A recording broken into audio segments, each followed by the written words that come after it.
On Christmas Eve, I returned without a word.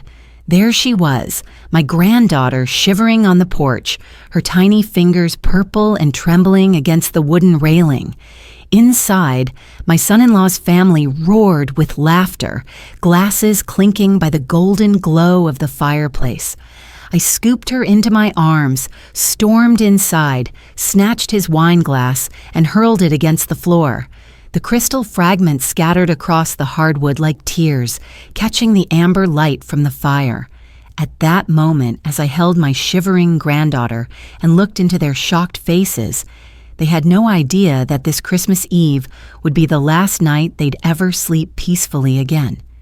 8 faces turned toward me: Marcus, his new wife Brittany, her parents, her son Kyle, her younger daughter, and the elderly uncle who always smelled of bourbon. Their mouths hung open in perfect circles of shock, champagne flutes frozen halfway to their lips. Emma's small body pressed against my chest, her heart hammering like a frightened bird.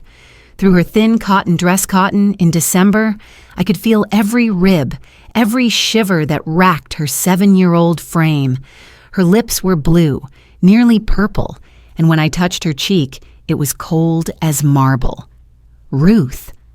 Marcus finally found his voice, setting down his remaining wine with shaking hands. "What are you doing here? You're supposed to be in Europe until when, Marcus?" I kept my voice steady, though rage coursed through me like molten steel. "Until you've finished breaking her spirit completely? Until she's forgotten she ever had a grandmother who loved her?" Brittany, young, blonde, and sharper than she pretended, stepped forward in her designer cocktail dress. "Now see here, you can't just barge into our home and—" "Your home?" The words came out as a whisper, more dangerous than any shout. "I co-signed for this house. I put down the deposit, guaranteed the mortgage when your credit wasn't good enough. This is my granddaughter, and she was sitting outside in 30-degree weather while you celebrated inside." Emma's face tilted up toward mine, her brown eyes, Sarah's eyes wide with hope and fear. "Grandma Ruth?" Her voice was barely a breath. "You came back." I smoothed her tangled hair, feeling how thin it had become. 7 months ago, when Sarah lost her battle with cancer, Emma had been a bright, chubby-cheeked child who giggled at my terrible jokes and insisted on helping me bake cookies. Now she was a shadow, gaunt, quiet, and wearing clothes that hung like shrouds. "I'm here, sweetheart," I murmured, never taking my eyes off Marcus. "Grandma's here." Marcus ran a hand through his salt and pepper hair, a gesture I'd seen him make 1,000 times when he was calculating his next move. "Ruth, you're overreacting." Emma was only outside for a few minutes. She was having a tantrum. A tantrum. I looked around the room at the Christmas feast spread across the dining table: prime rib, lobster tails, 3 different wines, at the mountain of presents under a 12-foot Fraser fir, at the family photos on the mantel where Emma's face had been carefully cropped out of every image. What exactly was she having a tantrum about? Brittany's mother, a skeletal woman named Diane, pursed her lips. "The child has been difficult since her mother passed.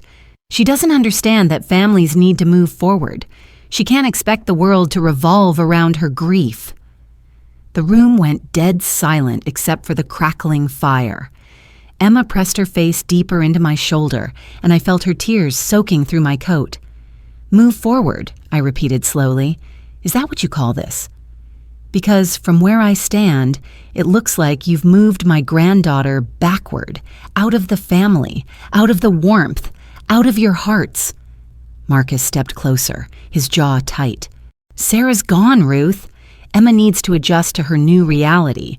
Brittany and I are married now, and this is our family. We can't coddle her forever." "Coddle her?" I laughed, but there was no humor in it. "Marcus, she's 7 years old. Her mother died 7 months ago, and instead of helping her heal, you've made her the family scapegoat. Look at her." I gently turned Emma so they could see her face-hollow cheeks, dark circles under her eyes, a cut on her lip that hadn't been there when I left for Europe 3 weeks ago. Where did this cut come from? Marcus and Brittany exchanged a glance so quick I almost missed it. "She fell," Brittany said. "Children fall all the time."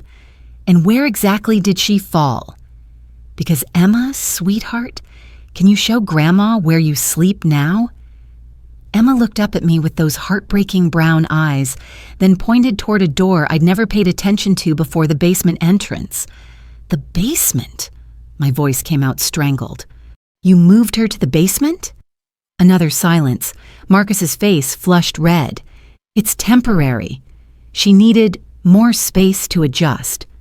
"Tell me, Marcus, where do the rest of the children sleep?" Kyle smirked from the corner. "Upstairs, obviously, where normal people sleep." "Kyle," Brittany snapped, but the damage was done. I set Emma down gently, my hands shaking with the effort to stay calm. "Normal people." "I see. And what makes Emma abnormal, Kyle?" The boy shrugged, emboldened by the adult's obvious discomfort and his own arrogance. "She's not really family anymore, is she? I mean, her mom's dead. She's just extra." Emma made a small sound part gasp, part sob, and ran from the room. Her footsteps echoed down the basement stairs. "Kyle," Diane hissed, "you weren't supposed to—" "Supposed to what?" I turned on her, my grandmother's instincts sharpening to a point. "Supposed to keep the truth hidden? That you've all decided my granddaughter is disposable now that her mother can't protect her?" Marcus held up his hands. "Ruth, you're twisting this. We're doing our best in a difficult situation. Blending families is complicated." "Blending families doesn't require torturing a 7-year-old child." I moved toward the staircase, but Marcus stepped into my path. "You need to leave. Now." His voice carried a warning I'd never heard before. "You're upsetting everyone, and frankly, your behavior is concerning. Maybe the grief has affected your judgment." I stared at him. This man I'd welcomed into my family, whose wedding I'd helped pay for, whose mortgage I'd guaranteed when his credit wasn't good enough. This man my daughter had loved and trusted with her child. My judgment? I stepped closer, close enough to smell the wine on his breath. "Marcus, I've been alive for 68 years. I've buried parents, siblings, and my own child. I've survived a war, a recession, and 45 years of marriage to a man who could be difficult when he chose. My judgment has been tested by fire, and it tells me that what's happening in this house is wrong." "Nevertheless," Brittany interjected, moving to stand beside her husband, "this is our home now, and we make the rules. If you can't respect that—" "Respect?" The word came out sharp enough to cut glass. "You want to talk about respect? Let me tell you what I saw when I walked up to this house tonight." I moved to the front window, gesturing toward the porch. I saw a little girl sitting alone in the cold, wearing summer clothes in December, while 8 adults celebrated Christmas without her. I saw her breath fogging in the air while she pressed her face against the glass, watching a family that had decided she didn't belong. Marcus crossed his arms. She was being punished. For what? He faltered, looking to Brittany for support. "She broke a plate," Brittany said quickly. "An expensive plate, part of my grandmother's china set. So, you put her outside. In winter, at night." I let that sink in. "Tell me, Brittany, when Kyle broke my crystal vase last month, what was his punishment?" Brittany's face went pale. "That was an accident. And Emma's wasn't?" No answer. I looked around the room one more time, taking in their guilty faces, their expensive clothes, their abundance of everything except compassion. "I'm taking Emma home with me tonight." "Like hell you are."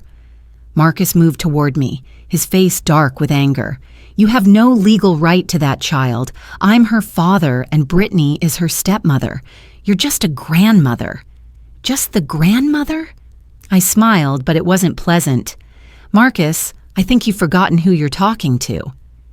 I'm not just Emma's grandmother. I'm the woman who co-signed for this house. I'm the woman who paid for your wedding, your honeymoon, and your wife's engagement ring. I'm the woman who holds the insurance policy that keeps your business afloat." The silence stretched like a wire about to snap. "But more importantly," I continued, my voice dropping to a whisper, "I'm the woman who's going to make sure everyone knows exactly what kind of people you really are." I turned toward the basement stairs, but Marcus grabbed my arm. "You're not taking her anywhere." I looked down at his hand on my arm, then back up at his face. "Remove your hand, Marcus. Now." "Or what?" I smiled again, and this time even Brittany took a step back.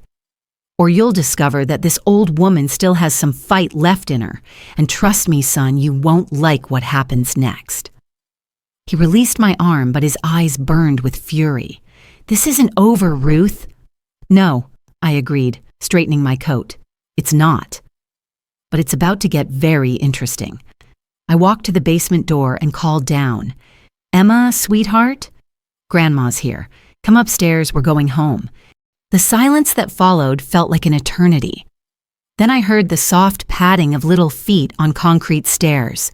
Emma appeared at the bottom of the staircase, her small frame silhouetted against the dim basement light. She was wearing the same thin dress from outside, now wrinkled and dirty, and her hair hung in tangled strings around her face. "Is it really okay, Grandma?" she whispered, her voice so small I had to strain to hear it. "They said if I told anyone about the basement, that you would never want to see me again." My heart cracked open like an egg. I descended the stairs slowly, not wanting to frighten her, and knelt down on the cold concrete floor. The basement was worse than I'd imagined, a single bare bulb casting harsh shadows, the smell of dampness and neglect thick in the air. In the corner sat a child's mattress, threadbare and stained, with a thin blanket that looked like it belonged to a dog. "Oh, sweetheart," I breathed, gathering her into my arms. "They lied to you. Grandma will always, always want to see you. Nothing you could ever do or say would change that." Behind us, I could hear Marcus and Brittany whispering furiously, their voices carrying down the stairs like the hiss of snakes. They were probably already planning their next move, figuring out how to spin this situation to their advantage. But I didn't care anymore. The time for politeness and family diplomacy had ended the moment I saw where they'd been keeping my granddaughter. Emma pulled back to look at me, her brown eyes searching my face. But what if they're right? What if I am just extra? The word hit me like a physical blow. To hear that cruel assessment coming from her own lips, to know that she'd internalized their poison, it took every ounce of strength I had not to march back upstairs and do something I'd regret. "Emma Michelle Mitchell," I said, using her full name the way Sarah used to when she wanted Emma to really listen. "You are not extra. You are not a burden. You are not an inconvenience. You are my granddaughter, my Sarah's precious baby girl, and you are loved beyond measure." Tears began streaming down her cheeks, not the quiet, careful tears she'd been crying upstairs, but deep, wrenching sobs that seemed to come from her very soul. "I miss Mommy so much, Grandma." And they said she got sick because I was too much work for her. No. The word came out sharper than I intended, and Emma flinched. I softened my voice, stroking her hair. "No, baby girl. Mommy got sick because sometimes terrible things just happen. It had nothing to do with you, nothing at all." I helped her stand and began walking toward the stairs, my hand protectively on her back. "Your mommy loved you more than anything in this world. She used to call me every day just to tell me something funny you'd said or something clever you'd done. You were her sunshine, Emma. You were never, ever too much work." As we climbed the stairs together, I could feel Emma's body relaxing slightly against mine. Each step took us further away from the darkness Marcus and Brittany had tried to trap her in, closer to the light and warmth she deserved. At the top of the stairs, Marcus was waiting, his face a mask of barely controlled rage. "Ruth, you can't just..." I can and I will. I cut him off, my voice steady and cold. Get Emma's things. Whatever she needs for tonight. This is kidnapping, Brittany said from behind him, her voice shrill with panic. We'll call the police. I looked at her for a long moment. This woman who had married into our family and immediately set about destroying the most vulnerable member of it. Go ahead and call them, Brittany. I'd love to explain to the officers why my 7-year-old granddaughter was sleeping in your basement while you celebrated Christmas upstairs. The threat landed exactly as I'd intended. Brittany's face went white and she took a step back. Emma's coat, I said to no one in particular, and any toys or books she wants to bring. Her stuff is in the basement, Kyle mumbled from the corner, avoiding my eyes. Then someone can go get it, I said. Now. Marcus hesitated for a moment, then jerked his head toward Kyle. Go get her bag. While we waited, I felt Emma's hand slip into mine. Her fingers were still cold, but they were steady now, no longer trembling. When Kyle returned with a small backpack that looked like it contained maybe 3 items, I had to bite my tongue to keep from commenting. Is that everything you want to bring, sweetheart? I asked Emma gently. She nodded, then looked around the room one more time. Her gaze lingered on the Christmas tree, on the presents that clearly weren't meant for her, on the family that had decided she didn't belong. I don't want any of it, she said quietly. I just want to go home with you. Then that's exactly what we're going to do. 3 days after Christmas, I sat in the law office of Benjamin Hayes, watching my daughter's will spread across his mahogany desk like a roadmap to heartbreak. Ben had been Richard's lawyer for 30 years, and mine since my husband's death. His silver hair and kind eyes usually brought me comfort, but today his expression was grim. Ruth, I'm afraid Marcus is right about the custody situation, Ben said, adjusting his reading glasses. As Emma's father and legal guardian, he has primary custody. You have visitation rights, but he can cut those off any time he chooses. I finished the sentence, feeling each word like a physical blow. What about the house? Ben flipped through the documents. The deed shows you as co-owner, but there's a clause here that transfers full ownership to Marcus upon your death, or if you become incapacitated. Sarah must have added this provision after she got sick. I closed my eyes, remembering those final weeks when Sarah was so weak she could barely sign her own name. When Marcus had been so helpful with all the paperwork, so concerned about Sarah's wishes. What about Sarah's life insurance? $500,000 paid directly to Marcus as beneficiary. There's also a trust fund for Emma $2 million, but it doesn't become accessible until she turns 21. Marcus is the trustee. Of course he is. I stood and walked to the window, watching the gray December sky. Ben, there's something else. I think Emma's being abused. The rustling of papers stopped. What kind of abuse? Emotional, certainly. Possibly physical. I turned back to face him. She's lost weight. She's afraid to speak, and she has bruises and cuts that Marcus and Brittany claim are from accidents. Ben leaned forward. Have you documented this? Photos? Medical records? I tried to take pictures when she was with me after Christmas, but she begged me not to. She's terrified that Marcus will find out she told on them. I sat back down, suddenly feeling every one of my 68 years. Ben, I need to know what my options are. He was quiet for a long moment, studying the papers. You could call Child Protective Services, but without concrete evidence, it would be your word against theirs. And Marcus has already painted you as an unstable, grieving grandmother who's overstepping boundaries. He's been planning this. It appears so. And Ruth, there's something else. Ben pulled out his phone and scrolled through his notes. I did some digging after you called yesterday. Marcus has been very busy since Sarah's death. He refinanced the house twice, took out a significant loan against the business, and made several large cash withdrawals from accounts that should have been frozen pending probate. My blood ran cold. He's liquidating everything. It looks that way. And there's more. Ben hesitated, then continued. I found records of him consulting with a boarding school in Montana, the kind of place that specializes in difficult children from wealthy families. High walls, minimal outside contact, and a track record of taking kids whose families want them to disappear. The room seemed to spin around me. How long would Emma be there? Their standard program is 3 years minimum. Some children never come home. I gripped the arms of my chair so hard my knuckles went white. He's planning to warehouse her. Take the money and make her disappear.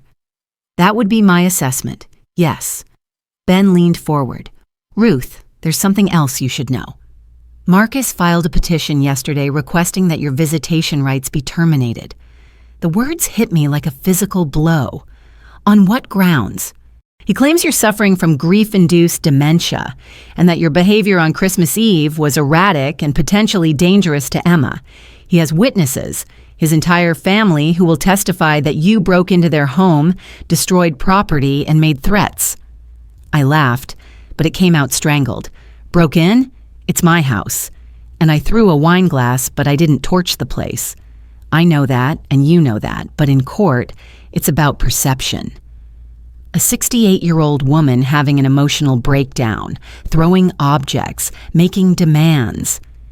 Ben's voice was gentle but firm. It doesn't look good. What about Emma's testimony? Surely the court would listen to what she says about her living conditions. Ruth, she's 7. Children that young are rarely called to testify, and when they are, their credibility is limited. Plus, Marcus could argue that you've influenced her testimony by turning her against him. I felt the walls closing in, the careful web Marcus had spun tightening around me. How long do I have? The hearing is set for January 15th, 2 weeks. Ben leaned back in his chair.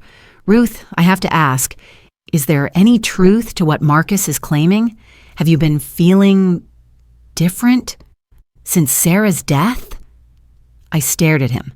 This man who'd known me for decades, who'd seen me handle my husband's death, my parents' deaths, the sale of our business, and countless other crises with grace and strength.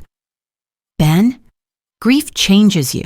It makes you feel like you're drowning, like the world has shifted off its axis. But it doesn't make you insane. It makes you desperate to protect what's left of the people you love. He nodded slowly. Then we need to build a case. Document everything. Find witnesses. Show the court that you're competent and that Emma's welfare is at stake. And if we can't? Ben's silence was answer enough. I drove home through the late afternoon darkness, my mind racing. Emma was staying with Marcus until the hearing supervised visits only, and only if he approved them.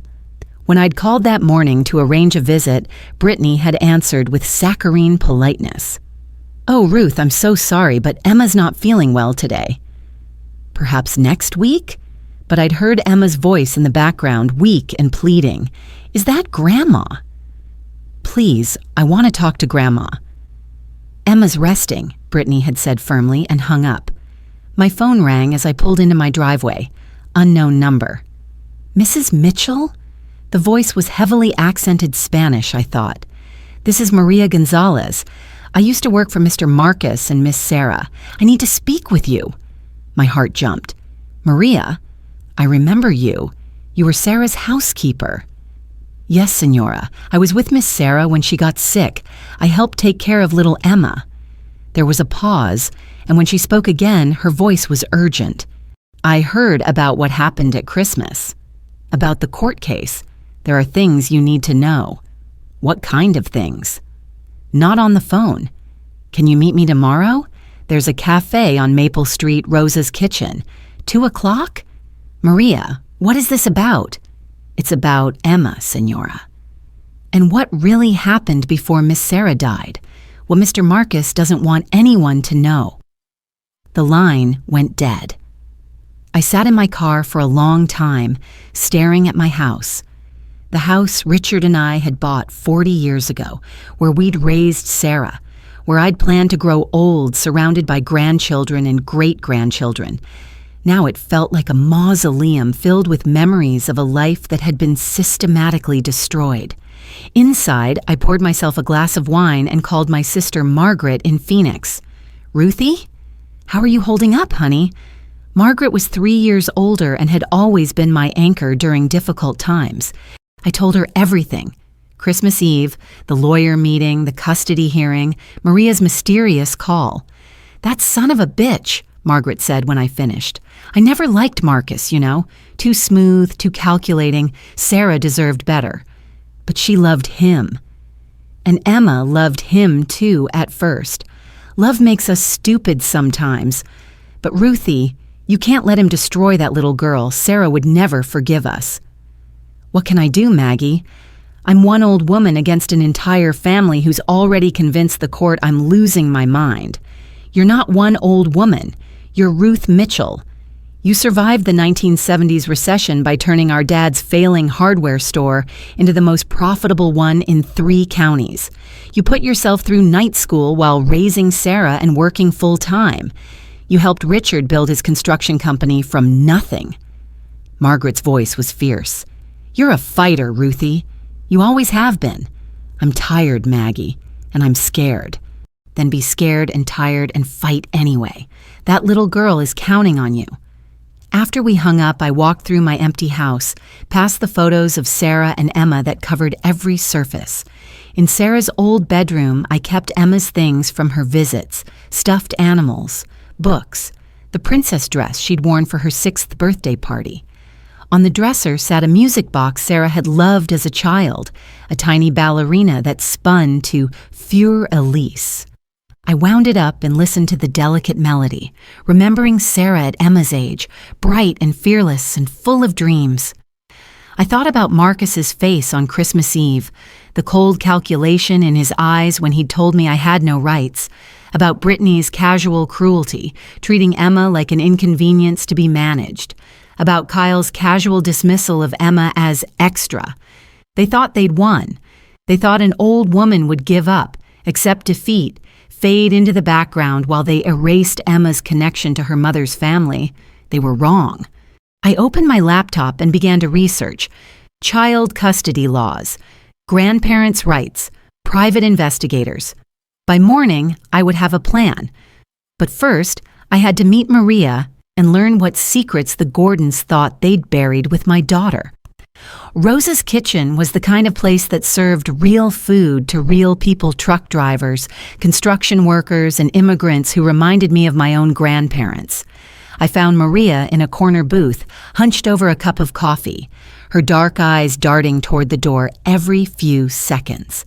She looked older than I remembered, worn down by whatever she'd been carrying.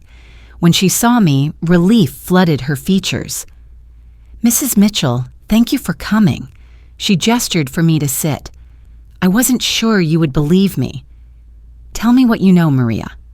She reached into her purse and pulled out a small digital recorder. "Miss Sarah, she was very sick at the end. The cancer was in her brain.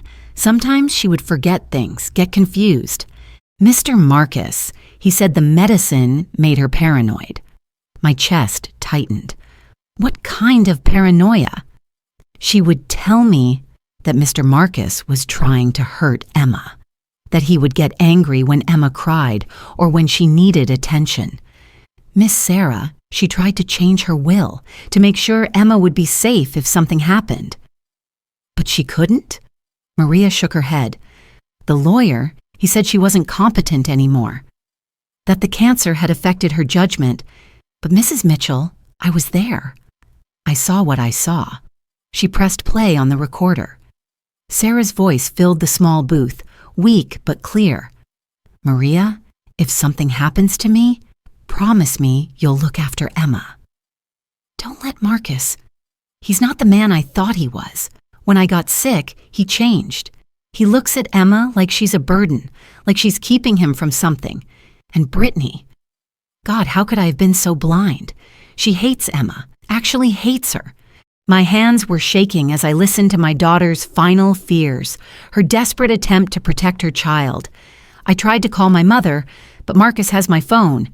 He says I'm too confused to talk to people, that I might say things that aren't true. But I'm not confused about this.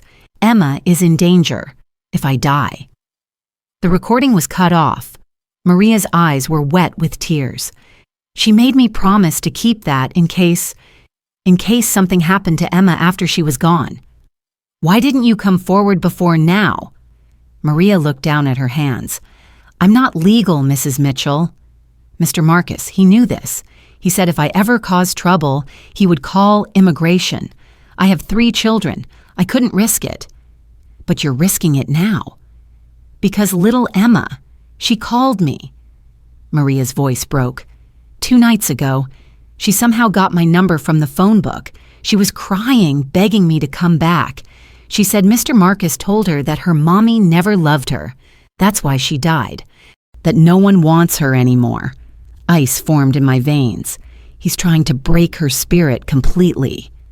There's more. Maria reached into her purse again and pulled out a manila envelope. When Mr. Marcus fired me, I was so angry. He said I was stealing, which was a lie, so I took some things he might not want people to see. She opened the envelope and spread photos across the table. My breath caught in my throat. The first photo showed Emma's room in the basement, not just a bedroom relocated, but a prison. No windows, a thin mattress on the floor, a bucket in the corner. The second showed bruises on Emma's arms in a pattern that was clearly from adult fingers.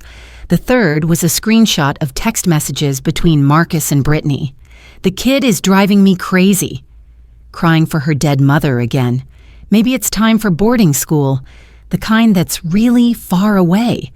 I've been looking into it. There's a place in Montana. No visitors allowed in the first year. Perfect. When? After Christmas. Need to get the old bitch out of the way first. I stared at the final message, my blood turning to ice. The old bitch, I said quietly. That would be me. There are more messages about the insurance money, about selling the house, about how they're going to spend Miss Sarah's money once Emma is out of the picture. I studied the photos, my fury building like a storm. Maria, these could change everything, but the court case is next week. I need to get more evidence before then. What do you need me to do? We talked for another hour, planning. Maria would help me document more evidence if I could find a way to do it legally. She still knew Marcus's routines when the house would be empty. Be careful, she warned as we prepared to leave. Mr. Marcus, he's not just mean, he's smart, and when smart people feel cornered, they do dangerous things. I drove home through the gathering dusk, my mind churning. The photos were explosive, but I needed an airtight case. I needed evidence that couldn't be dismissed or suppressed. My phone rang as I pulled into my driveway. Ben Hayes. Ruth, we have a problem. Marcus has filed an emergency motion claiming you've been harassing them. He says you've been driving by the house, calling constantly, and that Emma is becoming agitated by your behavior. Ben, I haven't driven by their house since Christmas, and I've called twice, both times. Brittany hung up on me. I believe you, but he has phone records showing multiple hang-up calls from your number. I felt the trap closing. He's been calling me and hanging up, then claiming I was calling them. Can you prove that? No. I delete the call logs automatically. Ruth, there's more. The emergency hearing has been moved up to this Friday. If Marcus can convince the judge that you're escalating your behavior, he could get a permanent restraining order. You'd never see Emma again, Friday. 3 days away. I closed my eyes and made a decision that would either save Emma or destroy us both. Ben, I need you to trust me. Don't ask questions, just trust me. Can you stall the hearing? Even by a day? I can try, but try. Please. And Ben, I need you to contact your friend Judge Roberts, the one who owes you from the Patterson case. We need someone we can trust to hear this case fairly. Ruth, what are you planning? I'm planning to get the evidence we need, legally this time. That night, I called in every favor I'd accumulated over 40 years in business. Margaret's son-in-law was a private investigator. Richard's old construction crew included a man who specialized in security consulting. By morning, I had a plan that would either expose Marcus completely or land me in jail. But sometimes, when you're fighting for a child's life, jail doesn't seem like the worst possible outcome. My phone rang at dawn. It was Emma. Grandma. Her voice was barely a whisper. "They said you don't want me anymore." My heart shattered into 1,000 pieces. "Emma, sweetheart, that's not true. Grandma loves you more than anything in the world." "Then why can't I see you?" Marcus said. "He said you're sick in your head and you might hurt me." I gripped the phone, rage coursing through me like fire. "Emma, I need you to listen very carefully. Can you be very brave for Grandma?" "I think so." "Tomorrow, some people are going to come to the house. They're going to ask you questions about how Marcus and Brittany treat you. I need you to tell them the truth, okay? Even if it's scary. Will I get in trouble?" "No, baby girl. You'll never get in trouble for telling the truth. And Emma, after tomorrow, you're never going to have to be afraid again." "Promise?" I looked out my window at the sunrise, thinking about all the promises I'd made and kept over my 68 years. This would be the most important one. I promise. The next morning, I sat across from Detective Lisa Cooper at the police station, spreading Maria's photos across her desk. Cooper was young, maybe early 30s, but she had the steady eyes of someone who'd seen too much cruelty and refused to become numb to it. "Mrs. Mitchell, these photos are disturbing, but I have to ask, how did you obtain them?" "A former employee of the family provided them. She was concerned about the child's welfare. This employee, is she willing to testify?" I thought about Maria hiding with her family in California.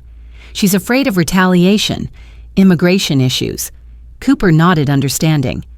"Without her testimony, these photos alone won't be enough for criminal charges. We need additional evidence, medical records, witness statements, or documentation of ongoing abuse." "What if I could get that for you?" "How?" I leaned forward. "Detective, I'm 68 years old. I've raised a daughter, buried a husband, and built a business from nothing. I know when someone is lying to me, and I know when a child is in danger. If I can document what's happening to Emma, will you act on it?" "If you can get evidence legally, yes. But Mrs. Mitchell, I have to warn you. Any evidence obtained through illegal means could actually hurt Emma's case. It would be thrown out of court." "What if Emma told you herself what was happening?" Cooper's expression sharpened. "Has the child made any statements to you about abuse?" "Some. But she's terrified of getting in trouble, of making Marcus angry.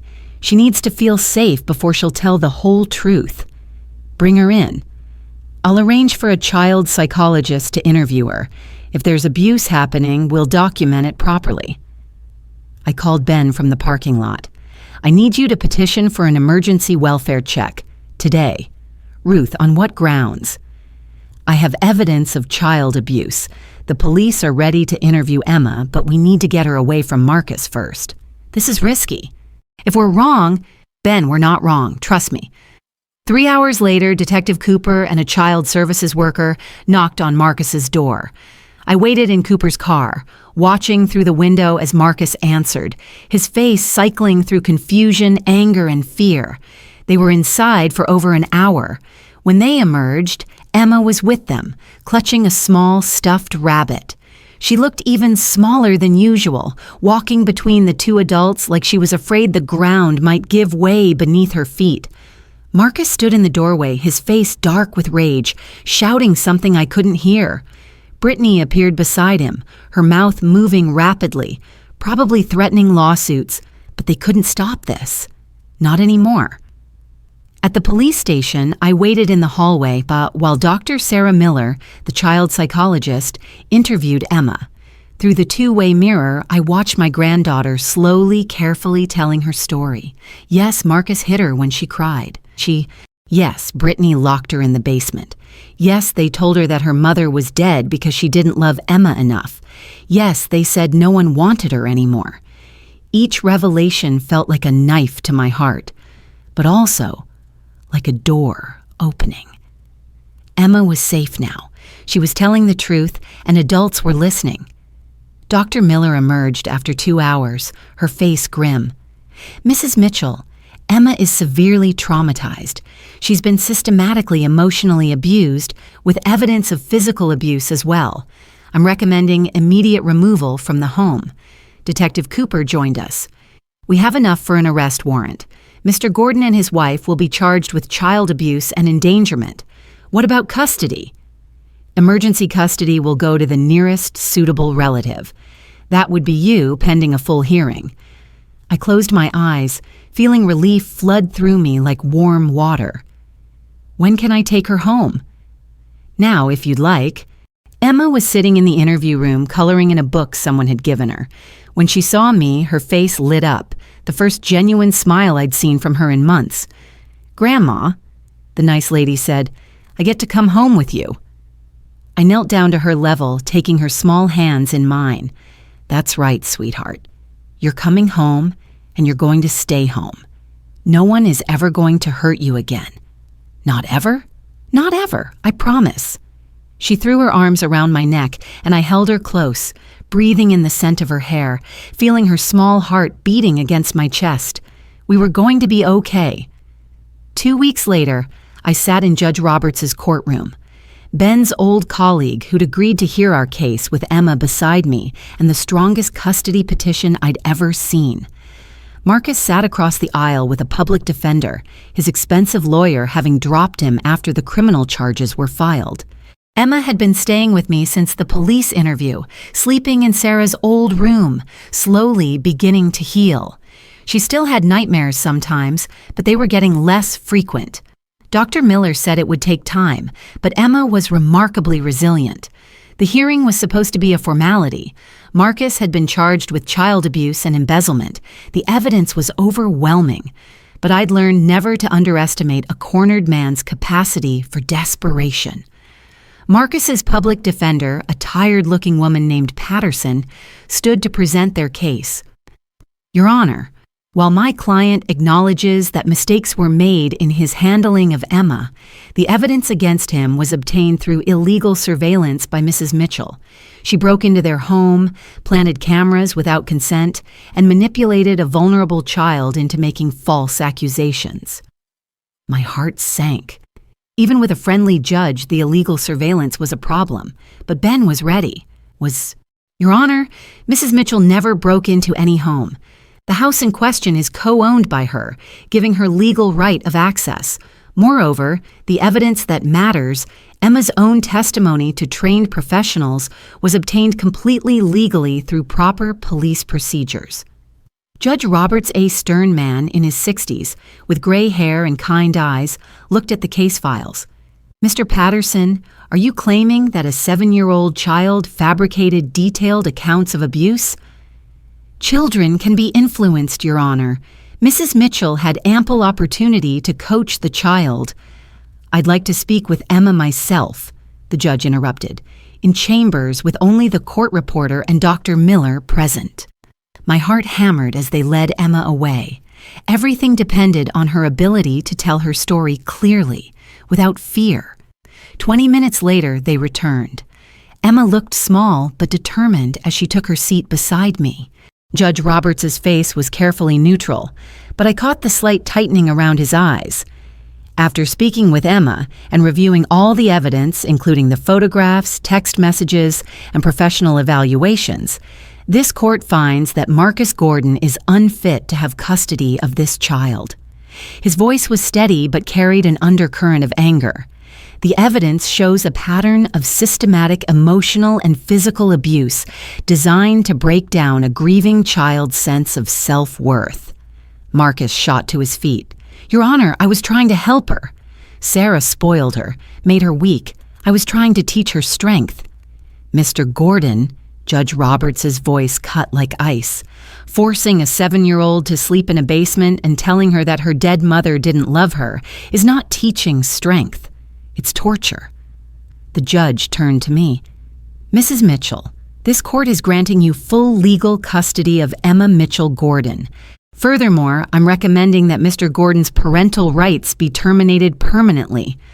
Relief flooded through me so powerfully I nearly fell out of my chair.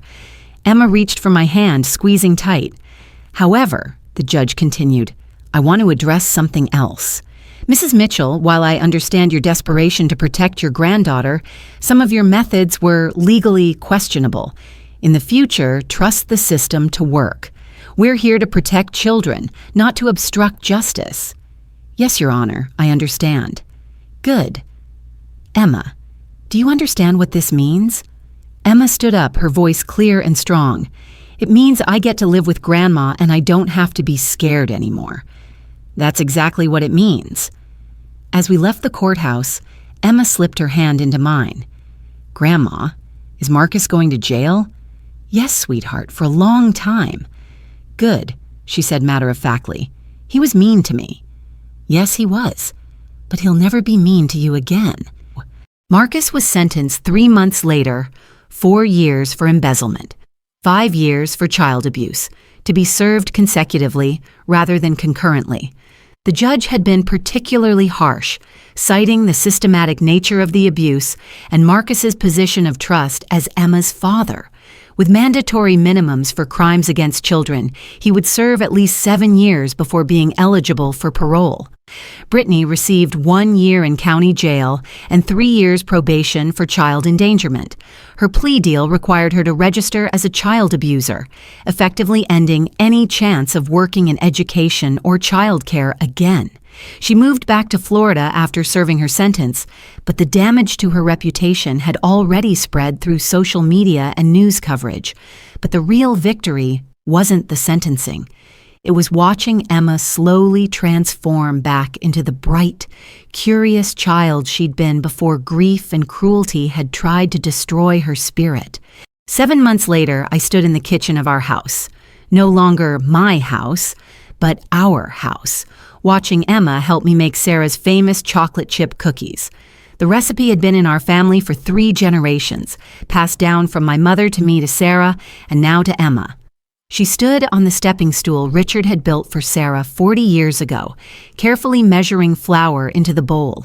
Her face was fuller now, the hollow cheeks and dark circles gone. She'd gained 12 pounds, and Dr. Martinez said she was finally on track for normal development.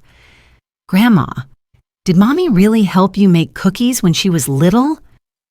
"Every Sunday afternoon," I told her, watching as she stirred the batter with intense concentration. "She had your same serious face when she was cooking." Tongue poking out just a little bit, eyebrows furrowed in concentration. Emma giggled, a sound I despaired of ever hearing again. "Do I really look like her? Like her twin at your age?" "But you have your own special Emma-ness, too." The therapy was helping. Dr. Miller said Emma was making remarkable progress. The nightmares were becoming less frequent, and she'd started sleeping through the night without checking the locks on her bedroom door. The doorbell rang and Emma's face lit up. "That's Maria." Maria Gonzalez had become a regular visitor once the immigration lawyer Ben recommended had sorted out her legal status. She brought Emma small gifts from her own children and helped with Spanish lessons. More importantly, she was another witness to Emma's transformation, someone who remembered how broken she'd been and could see how she was healing. "Misha!" Maria swept Emma into a hug. "You look so beautiful today." "We're making Mommy's cookies," Emma announced proudly.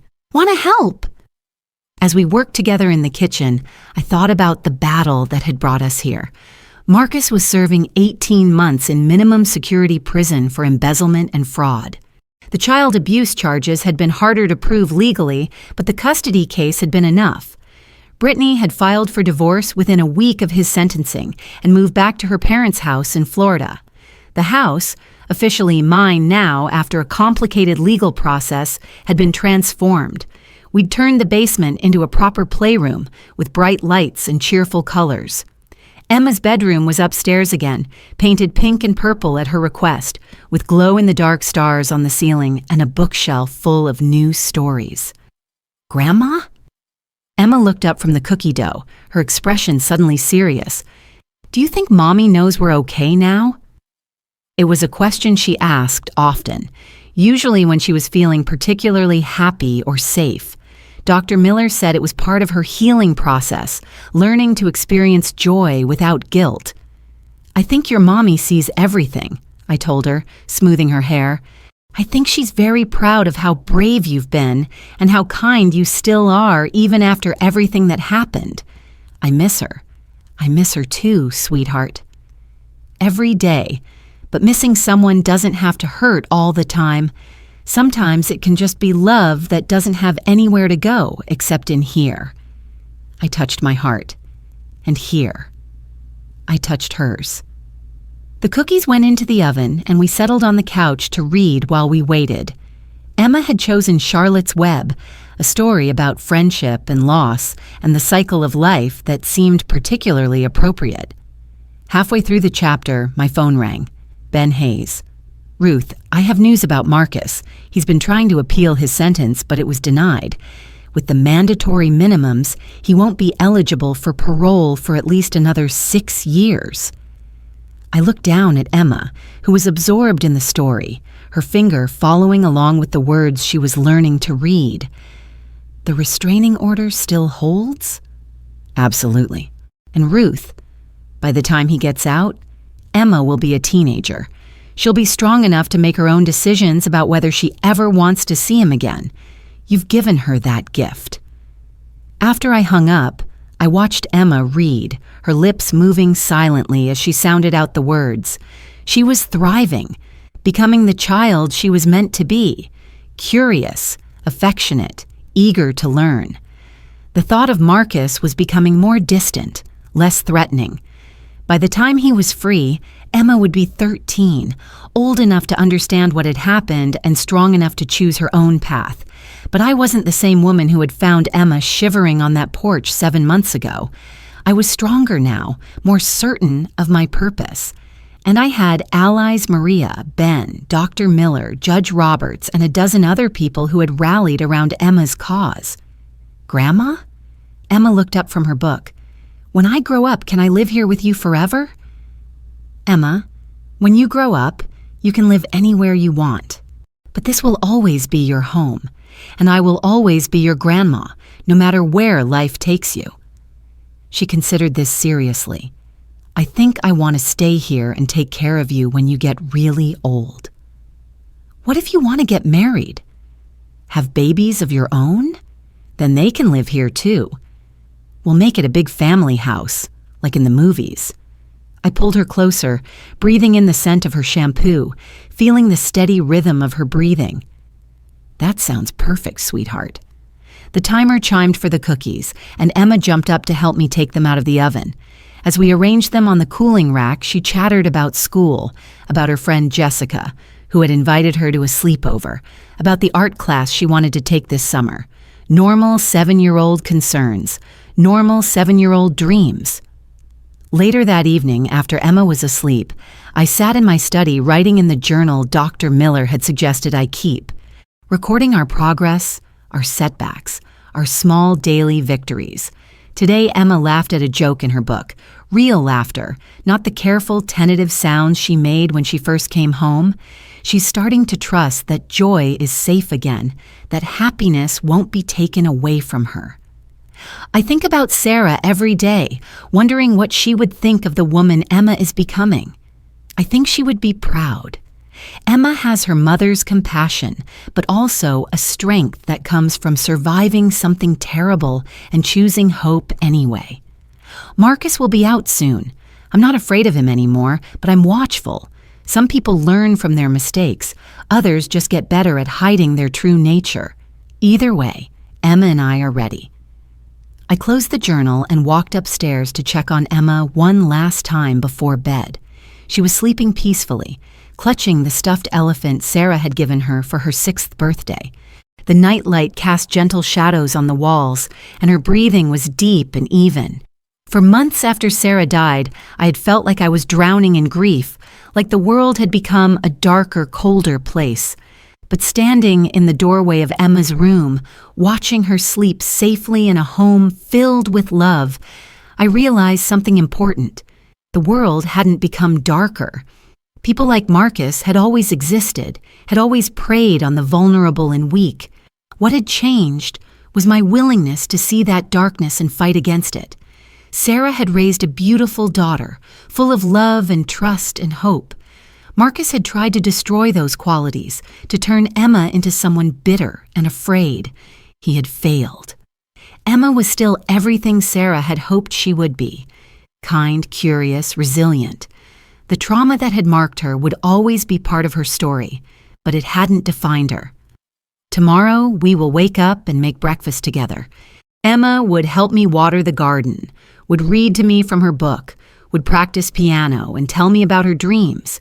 We would live the ordinary, precious life that Sarah had wanted for her daughter.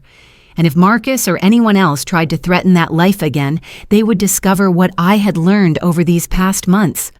A grandmother's love is not a gentle thing.